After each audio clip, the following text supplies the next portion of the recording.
وزیر اعظم عمران خان اس وقت دعا کر رہے ہیں جو شہداء تھے اس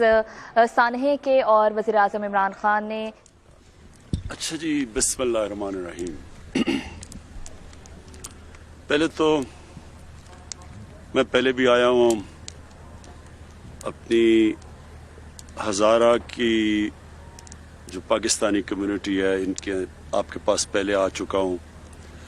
اور بڑے بڑے ثانیہ ہوئے ہیں آپ کے ساتھ،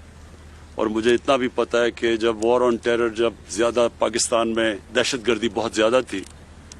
تو ان دنوں میں لوگ گھبراتے تھے آپ کے پاس امام بارگاہ میں آنے کے لیے، تو تب بھی میں آپ کے پاس آیا ہوں، اور میں آپ کا جو سارا جس طرح کی آپ کے خلاف جو دہشت گردی ہے اور جو ایک سیکٹیرین گروپ جس کی وجہ سے یہاں اتنی زیادہ ہزارہ کمیونٹی کے اندر اتنے زیادہ لوگ شہید ہوئے ہیں، تو وہ مجھے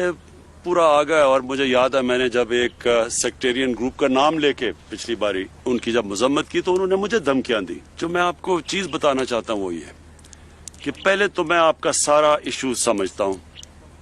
شاید وہ پولیٹیشین ہوں جو کہ مکمل طور پہ جو آپ کی تاریخ ہے پچھلے 20 سال میں جو ہوتا رہا ہے وہ میں سارا سمجھتا ہوں۔ دوسری چیز، جب یہ واقعہ ہوا تو اس سے پہلے میں آپ کو یہ بتا دینا چاہتا ہوں کہ پچھلی مارچ سے ہماری انٹیلیجنس ایجنسیز نے ہمیں آگاہ کیا کہ ہندوستان پاکستان میں انتشار پھیلانا چاہتا ہے،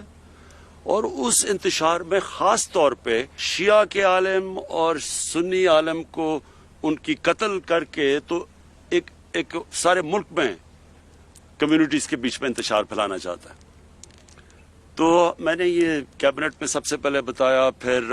میں نے اس کے اوپر سٹیٹمنٹ بھی دی جب ایک سنی عالم کو کراچی میں قتل کیا گیا، یہ میری سٹیٹمنٹس بھی ہیں تب، اور یہ مسلسل، اور ہماری ISI نے، میں ان کو داد دیتا ہوں کہ انہوں نے کم از کم 3 یا 4 بڑے پلاٹس جس کے اندر یہ قتل کرنے لگے تھے شیعہ یا سنی علماء کو، تو انہوں نے اس کو بھی پہلے سے ہی پریمپٹ کیا، یعنی ان کو پکڑا لوگوں کو جو کرنے لگے تھے۔ تو یہ جو ہوا ہے میرے ذہن میں کوئی شک نہیں ہے کہ یہ ایک بڑی گیم کا حصہ تھا۔ اس میں مجھے پوری طرح جب یہ ہوا یقین تھا کہ یہ وہی جو ایک پوری کڑی ہے ملک میں انتشار پھیلانے کی، اس کا یہ حصہ ہے۔ لہٰذا میں نے پہلے انٹیریئر منسٹر کو آپ کے پاس بھیجا، کیونکہ جو سب سے چیز ہمیں کرنی کیا تھی کہ ہمیں جو لوائقین ہیں، جو فیملیز ہیں جس میں بڑی بڑی افسوسناک چیزیں ہیں، ایک آمنہ بی بی بیٹھی ہوئی ہیں جن کے 5 بھائی وہاں شہید ہوئے، اور دوسرا محمد صادق جو ایک ہی 6 بہنوں کے بھائی تھے۔ تو یہ مجھے اس لیے میں نے ان کو فوری بھیجا کہ ہم پہلے تو جو فیملیز ہیں ان کو پورا اعتماد دلوائیں کہ ہم ان کی پوری طرح ان کے ساتھ کھڑے ہوں گے، ہر طرح ان کی مدد کریں گے، ان کو اکیلا نہیں چھوڑیں گے۔ دوسری چیز، میں نے آپ کی ساری ہزارہ کمیونٹی کو میسج بھجوانی تھی کہ ہم پوری طرح، یعنی میری گورنمنٹ، آپ یہ یقین کریں کہ ہم پوری طرح ان لوگوں کے پیچھے جائیں گے جنہوں نے یہ کیا ہے، اور میں ہماری جو انٹیلیجنس ایجنسیز ہیں ان سے میں مسلسل رابطے میں تھا۔ تو اب یہ 35 سے 40 لوگ ہیں یہ جو دہشت گردی کر رہے ہیں، جنہوں نے جو ISIS ہے، اور پہلے یہ لشکر جنگ بھی تھا، پھر یہ ISIS کا حصہ بن گئے ہیں۔ یہ جو ہم اب دیکھ رہے ہیں ان میں سے کافی لوگوں کو ہماری سیکیورٹی فورسز نے ان کو مار چکے ہیں، لیکن ابھی جو ہیں 35 سے 40 لوگ ہیں یہ۔ تو آپ یہ یقین کر لیں کہ اس کے اوپر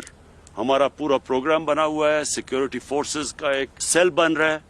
جس سے صرف اور صرف یہ دیکھنا ہے کہ آگے آپ کو پوری پروٹیکشن، اور یہ جو لوگ ہیں یہ جنہوں نے کیا ہے ان کے پیچھے اب ہم پوری طرح جائیں۔ تو میرا مقصد یہ تھا کہ آپ کو دونوں چیزیں، کہ ایک تو فیملیز، جو مسئلہ تھا فیملیز کا، کہ ان کو پورا اعتماد دلوائیں، ایک آپ کی کمیونٹی کو اعتماد دلوائیں کہ انشاءاللہ آپ کو ہماری حکومت کی طرف سے، فیڈرل گورنمنٹ اور پروونشل گورنمنٹ، کہ انشاءاللہ آپ کو ہماری طرف سے پوری کوشش کی جائے گی آپ کو پوری طرح پروٹیکشن دینے کی۔ میں صرف یہ آپ کو سمجھنا چاہیے کہ پرائم منسٹر کے لیے اور چیز ہوتی ہے. ایک عام شہری جب میں پہلے تھا تو میں آیا تھا آپ کے پاس, لیکن پرائم منسٹر ہوتے ہوئے سارے ملک کے اندر ایک کوئی گارنٹی نہیں کر سکتا کہ آگے کوئی ثانیہ نہ ہو. تو اس لیے میں نے ان کو بار بار میسج بھجوائی. میں نے کہا آپ ان کو دفنا دیں اور آپ کے دکھ اور درد میں شامل ہونے کے لیے میں فوری آؤں گا. لیکن آپ جب شرط لگائیں گے تو یہ پھر آگے ایک چھوڑے آج عمران خان ہے, کل کوئی اور پرائم منسٹر ہوگا, یہ سب کے لیے پھر ایک پریسیڈنٹ بن جاتا ہے. تو لیکن یہ میں کبھی آپ کو واضح کرنا چاہتا ہوں کہ مجھے پوری طرح علم تھا, پورا میں ان ٹچ تھا اپنے فیڈرل منسٹرز کے ساتھ بھی, میں اپنی سیکیورٹی جو ایجنسیز ہیں ان کے ساتھ بھی مسلسل ان ٹچ تھا. پوری طرح میں یہ فالو کر رہا تھا, ایک ایک چیز میں دیکھ رہا تھا کہ کیا ہو رہی ہے. میں آپ کو یہ آج پھر کہنا چاہتا ہوں کہ آپ کی تکلیف میں صرف میں ہی شامل نہیں, سارا پاکستان دیکھ رہا تھا, اور آپ کی دکھ اور درد میں ہم سب شامل تھے. صرف یہ مجھے خوشی یہ ہے کہ شکر ہے کہ آپ نے ہماری بات مانی اور ان کو شہیدوں کو دفنا دیا. لیکن میں پھر آپ کو یہ کہتا ہوں کہ ساری قوم آپ کے ساتھ کھڑی تھی, ساری قوم آگے سے آپ کے ساتھ کھڑی رہے گی. میری گورنمنٹ آپ کے ساتھ کھڑی ہے, پروونشل گورنمنٹ آپ کے ساتھ کھڑی ہے, ہماری سیکیورٹی فورسز آپ کے ساتھ کھڑی ہیں. یہ میں آیا ہی آپ کو کہنے یہ تھا کہ یہ ہمارے بچے ہیں, ہماری بہنیں ہیں, ان کا پورا دھیان رکھیں گے اور ساری جو بھی شرائط ہے وہ مانی, اور پھر بھی آگے آپ کا دھیان رکھیں گے. آپ کی ہزارہ کمیونٹی کو یہ میں ایشورٹی دیتا ہوں کہ ہم آپ کے ساتھ کھڑے ہیں. میرا جو مشن ہے نا وہ یہ ہے کہ صرف پاکستان میں لوگوں کو یونائٹ کرنے کا, صرف پاکستان میں نہیں, یہ جو مسلمان دنیا کے اندر اس وقت, آپ خود سارے زیادہ تر آپ کی کمیونٹی میں پڑھے لکھے لوگ ہیں, اور مجھے بڑی یہ ہمیشہ تعجب ہوتا ہے کہ آپ میں بڑی پولیٹیکل اویئرنیس ہے. یہ جو آپ دیکھ رہے ہیں دنیا میں شیعہ سنی کا ساری ایک فساد, ہمیں پتہ ہے کہ کون پھیلانے کی کوشش کر رہا ہے. تو میری صرف یہ کوشش نہیں ہے کہ یہاں پاکستان میں ہم سب کو اکٹھا کریں, میں پوری کوشش کر رہا ہوں کہ مسلمان دنیا میں ہم یہ جو ڈیوائیڈ لائی جا رہی ہے, تقسیم, ڈیوائیڈ اینڈ رول کرنے کی, وہ بھی ہم ختم کریں. اور میں نے بڑی کوشش کی ہے ایران اور سعودی عربیہ کے بیچ میں ہم کسی طرح یہ جو آپس میں ان کے تعلقات کو ٹھیک کیا جائے. تو میں آپ کو شور کرتا ہوں کہ میری پوری کوشش ہے کہ اس ملک میں بھی یہ جو فتنہ پھیلانے والا جو ایلیمنٹ ہے, اس کے پیچھے ہم جائیں اور ہم اپنی قوم کو اکٹھا کریں, اور انشاءاللہ اس کے لیے میں پوری کوشش کروں گا.